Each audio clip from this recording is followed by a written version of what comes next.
But I got to get through the slides. No, you don't have to get through the slides. No, you don't have to finish the presentation. It's a Sandler rule.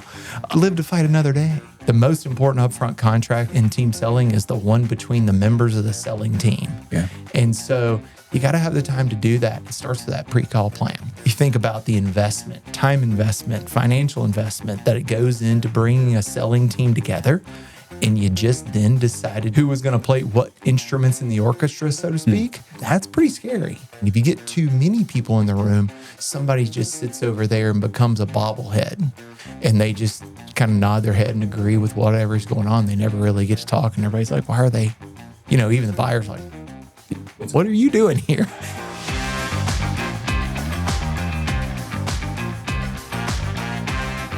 Hey friends, welcome back to Building Your Sales Engine. I'm your host, Mark McGraw.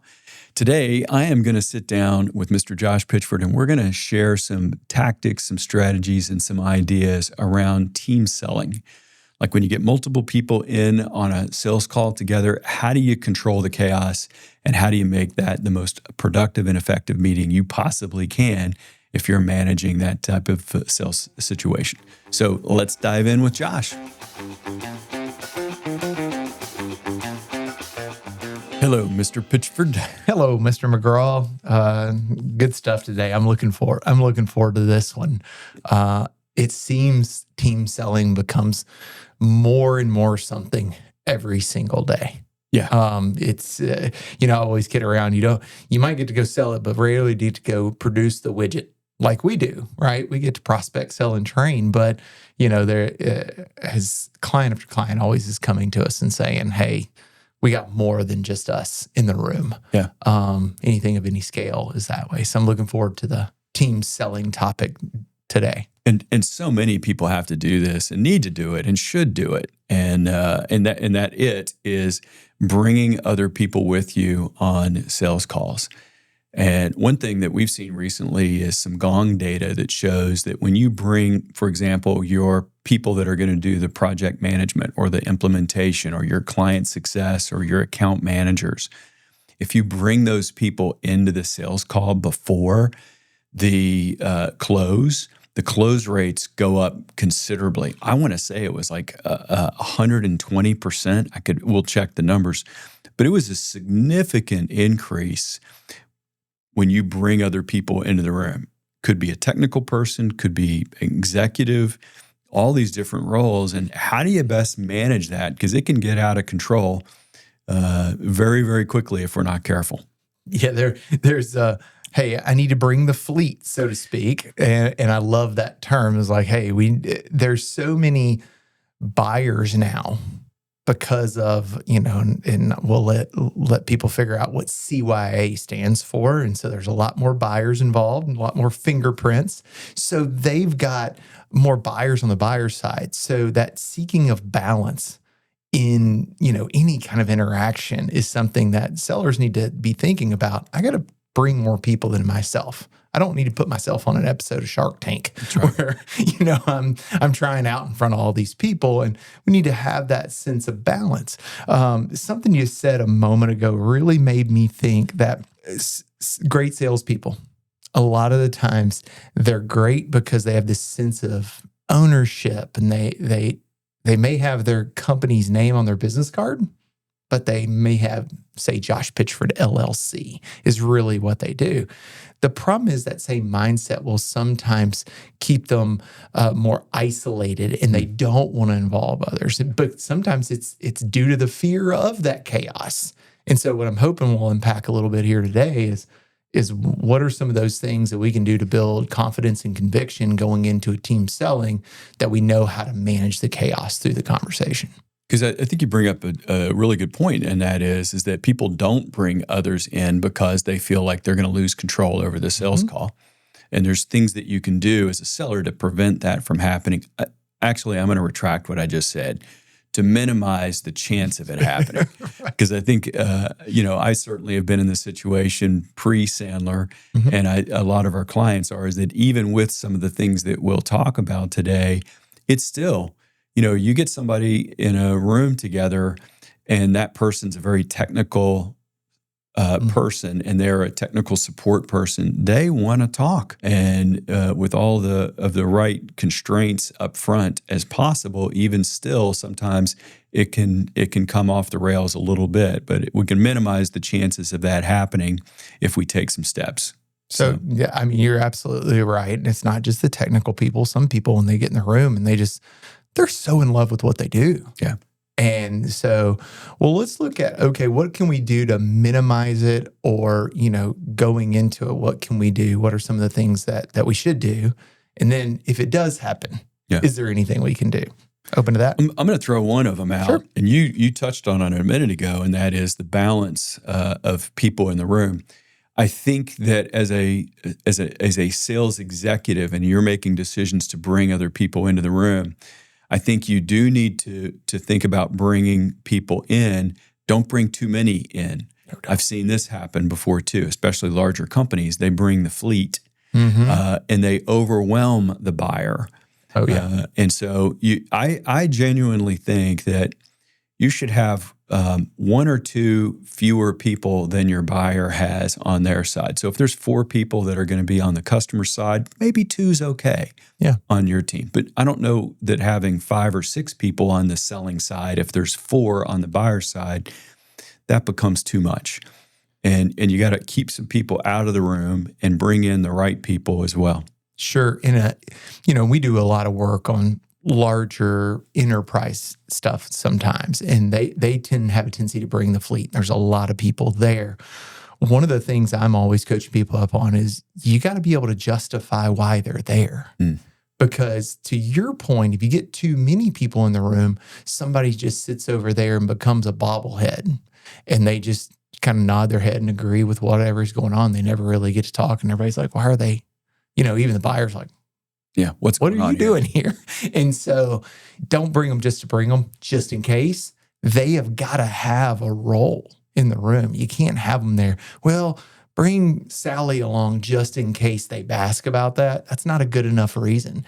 As I like to say, it's okay to leave them wanting more. That's right. It's a great point. If Sally's not there and she'd be the best thing, it's like, that seems like a good reason to set up a clear future commitment to a next step, to more people get involved, and that's moving the sales process forward. Leave them wanting more a little bit. I think it's a great point, and that you don't have to have every question answered. Now, by the way, there are circumstances where you got one shot. Okay, fine. But the reality is in many cases, it's okay to have a few unanswered questions, because that gives you a great reason to have follow-up meetings and to keep things engaged, keep them wanting more. And Josh, one of the things I think that people make a mistake early on when they run a meeting is, well, there's 2 things, more than 2, but there's 2 that's jumping out at me. One is they don't get together before the meeting long enough to talk about how things are going to go down and to do a really good pre-call plan. And if ever you're going to do a pre-call plan when you got other people in the room with you. It's going to make all the difference in the world. So let's talk a little bit about the pre-call plan, and then I'll share with you another thought that I have as far as sort of kicking the meeting off. It's so hard for me to say this, that it's almost like a pre-call plan when you're going in individually is a nice to have. It should be a non-negotiable, but it's absolutely mandatory in team selling, because otherwise, we've heard horror stories about, we got together and chatted about it between the airport while we got in the rental car at the airport over to their office. And you think about the investment, time investment, financial investment that it goes into bringing a selling team together, and you just then decided to, see who was going to play what instruments in the orchestra, so to speak. That's pretty scary. Yeah. And so you need some time, you need some pre-call planning, you need some prior meetings. And I don't know if it's something we came up with. I feel like it was a client one time and said, the most important upfront contract is team selling is the one between the members of the selling team. Yeah. And so you got to have the time to do that. It starts with that pre-call plan. And I think as you go through that, then that pre-call plan, and by the way, I would say even if there is a pre-call plan between the airport and the client, that's better than not having one. But the best one is the one that happens well before, and these do not have to take forever in duration. But the fact that we have an agreement for what's going to happen in the meeting and we've talked it through, and there's typically 4 things as a baseline that you want to get covered with people. I'll just fire them off real quick. But one of them is at the outset, what's the ideal outcome of the meeting? Let's agree on that. Number 2, let's agree on what the upfront contract is going to be. Who's going to run the meeting? Who's going to start and use? In Sandler, we coach and train the upfront contract.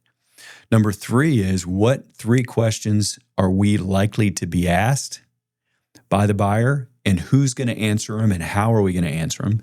And then what 3 questions do we want to make sure that we ask, and who's going to ask them when appropriate? And lastly, what's our joint mindset for this meeting? How are we collectively going to agree on our position? Are we going to be more aggressive or more assertive? Or are we going to be more nurturing? Are we going to be more inquisitive? Or what's going to be our mindset for this? And when you get 2 or a team of sellers all of the same mindset, you can really create a force of nature in a sales call, which is cool. Yeah, you give yourself a little bit of a pep talk going into it with the last step there of the pre-call plan.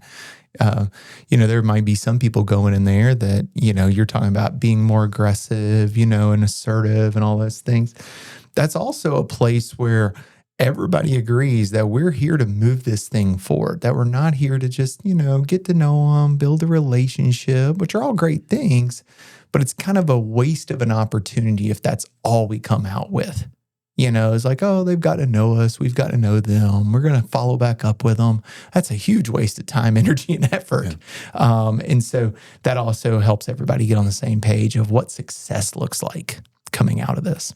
And you can get with those questions that you want to ask the team. Maybe the account manager or the person leading this meeting says, hey, Mr. and Mrs. Technical Person, I don't know this information, and I've not been able to get this.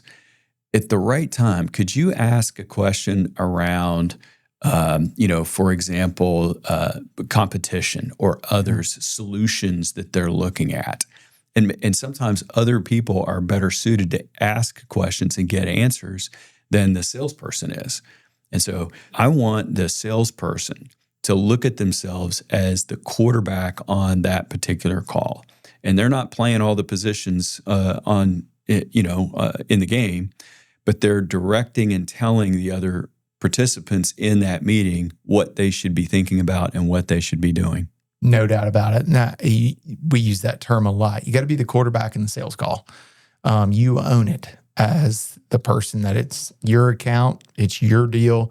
You got to own it and be able to point the people in the right direction at the right time to do what you need them to do. One place, you brought up upfront contracts just a minute ago, one place that this story just popped into my mind that I was doing, this has been years ago and I've had to do it over and over and over again, where they do bring a lot of people. This client, they bring a lot of people to these meetings. And one of the places that, just very tactical, they were losing a lot of time by going around the room and letting everybody introduce themselves. So they were bringing, 3, 4, 5 people to these meetings. Yeah. Well, everybody loves talking about their favorite subject themselves. And so they were losing a boatload of time in this meeting. So one of the things I advocate and coach up to is that if you're the seller that owns the meeting, you should be introducing your team because you can keep it concise. And here's the other beautiful part. We can credentialize others better than they'll ever be able to credentialize themselves. Like, oh, you're going to love hearing from so-and-so. They're an expert in this area. So make sure that you ask them the questions you need to ask them. I'm sure they'll have some pointed ones for you too. And you can do that with them and that credentialization. You kind of, build them up in the room a little bit more than they ever could themselves. It's a nice thing to go do, and it contains the amount of time. That's actually I mentioned earlier, there are a couple of things that I've seen people make mistakes. One of them is they don't get that pre-call plan. They don't get those together. That's another one of the big mistakes is that they hand the mic to everybody around the room and let's go around the room and introduce each other. You got 10 people in the room in a 60-minute meeting and everybody takes 2 minutes to introduce themselves. You've burned up quite a bit of time. And honestly, I was in a meeting the other day, and they said, as they started the meeting, they said, look, we don't want people to take much time on this, so just kind of give name, rank, and serial number. And that was meaningless. It was really meaningless because we don't know what the person's role is. We don't know what their background is. And all it did really was waste some time for the effort of trying to be condensed and concise about it. It actually still wasn't meaningful. And it would have been better had one person, done the introductions as opposed to having it spread out. So Absolutely. Those are a couple of the big things that, and there's plenty of others. Another thing that I've seen, just real quick, is that when the selling team does that, all of a sudden the buying team kind of recognizes that, and somebody takes over on their side too, and you don't end up falling into here and there song and dance. That's a good point. I mean, the math that you just said, Mark, it's a third of the meeting is gone. I mean, if you got, 20 minutes, 10 people, 2 minutes apiece, that's 20 minutes, 60-minute meeting, you've burned a third of your time. Yeah.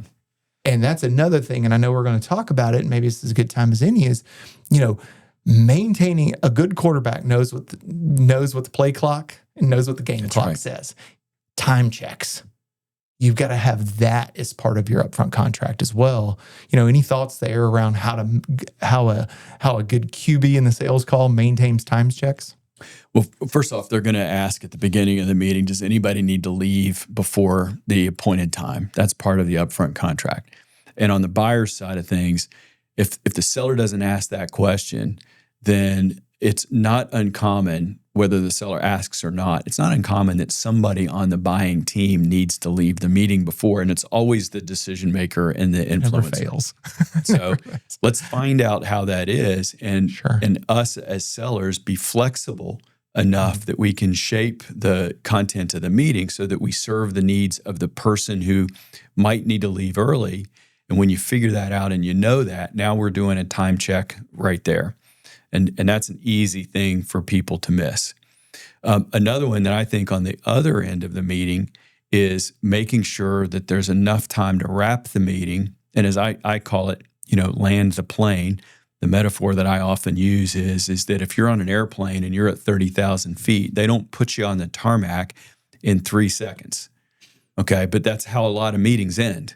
Yep. We're still trying to squeeze in one more important fact as we're wrapping up the meeting, and we miss the opportunity to get consensus from the teams, the buyer and selling team, as to what was discussed, what's important, what the next actions are, and when and how we're going to meet again next.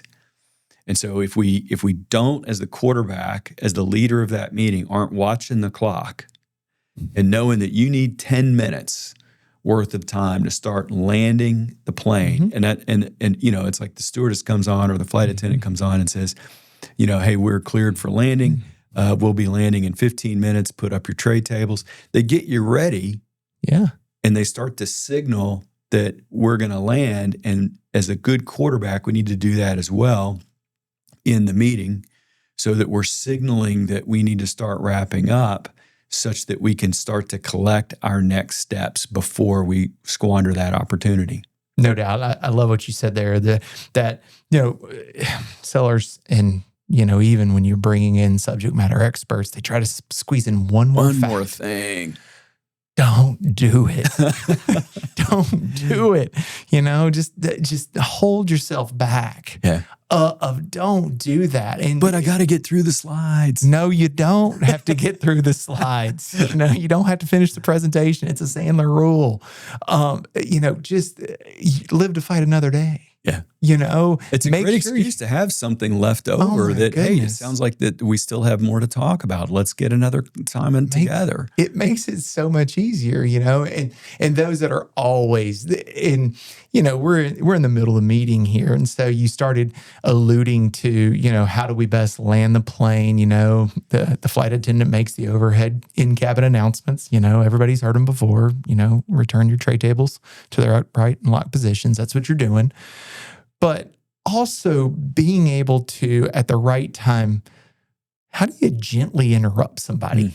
And I've been around you long enough, Mark, and I know you love being interrupted, and that's a lot of sarcasm there. And so How do you gently interrupt those? Because you do have people at times that are subject matter experts and other roles in the meeting that they drone on and on and on. And you're reading the room as a quarterback and you're starting to lose the crowd. Yeah. Any tips out there for a gentle interruption?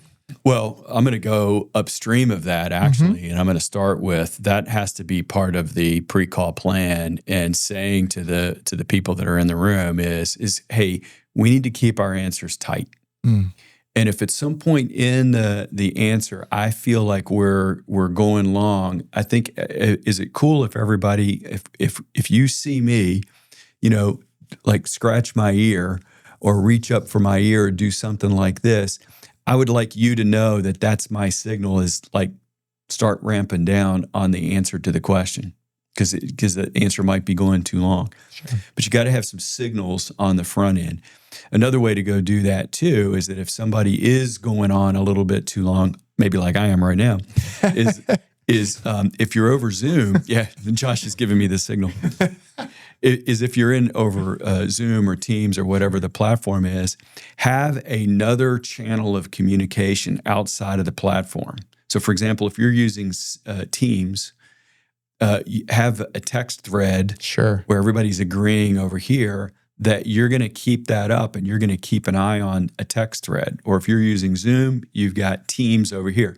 But you want a different platform because you don't want your brain to be thinking about, well, am I sending this to the entire group and it should be private? You want a whole nother platform if you're over video that you can send messages and get people to wind down or ask a question, and you can direct them better. Even those, make sure that you're aware of where that's going to show up.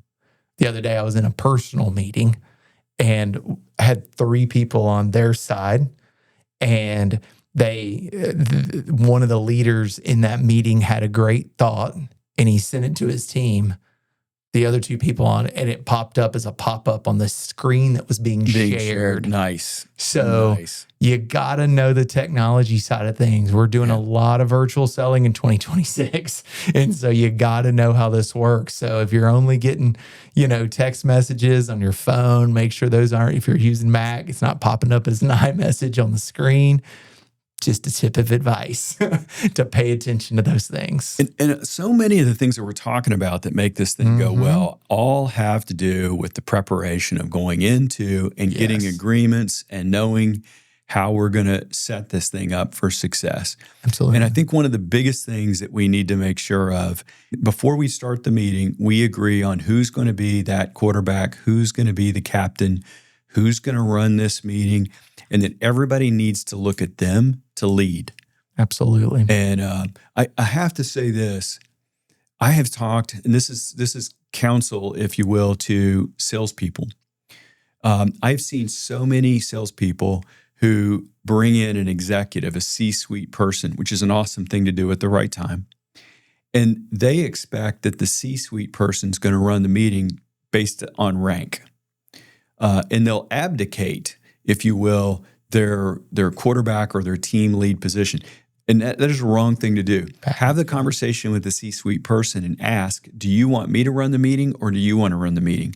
9 times out of 10, they're going to say, I want you to run the meeting. And then as the salesperson, run the meeting. Lead. Yeah. That's what your executive wants you to do. And it's your account. It's your meeting. Run it. And use them as a resource, even though they may outrank you. Use them as a resource in the meeting, not have them run the meeting. Man, that is a great, great tip of advice, Mark, because we see it happen over and over again. And the only way because it's a mindset thing, is because the outrank piece, and you got to cover that with the upfront contract ahead of time, is that get that agreement that you have the leeway to go run the meeting and go and do it.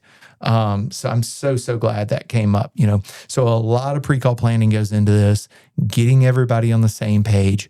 There's a few little tactical things about timing, time checks, gentle interruptions, blowing your ear, whatever it needs to do. Whatever it happens to be. That may not actually be something you want to do. You might want to do something else. Who knows? Don't kick people under the table because everybody always sees it. Finally, the thing that I'm always thinking about is The process of Pareto's principle, 10-80-10, splitting that up where we've got pre-call planning, that should be 10%, 80% go executed. I can't underestimate how important that is that you take time as a team to actually debrief what happened and make sure people are doing their action items as assigned. Because otherwise, I thought you were doing it. You can't have that. And so we can't lose that final 10% of that debrief and making sure we're following through. Any thoughts there? Yeah, after the meeting, it's critical that it's just way too often that the meeting ends, and let's say the meeting ends at 11 o'clock, and people have another meeting at 11 o'clock, and they're jumping off of this, and we don't take the 5 minutes, and it doesn't take long. Who's going to do what to who, and who's got the action items? What went here? My questions are always, number one, what went right that we would want to repeat? Number two, what didn't go as planned? Number three in there is, if we had the chance to do it over again, what would we do different?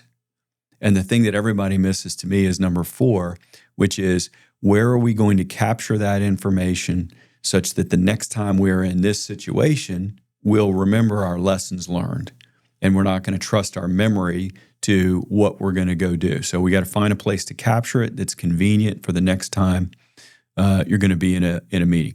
I'll give you a quick example. In our PowerPoint deck, when you open up the PowerPoint deck, there's a corporate template that we have, and there's a slide preloaded with the best practices for running the meeting, the best practices for this and that. And so it's right there. It's at our fingertips as the lessons learned. Just have to have them and go use them. So that debrief piece to me is critical in taking a couple minutes, making sure you're assigning action items. And one last thing that I'll throw out too is that it's a beautiful world that we live in today with AI and meeting note takers and all the above.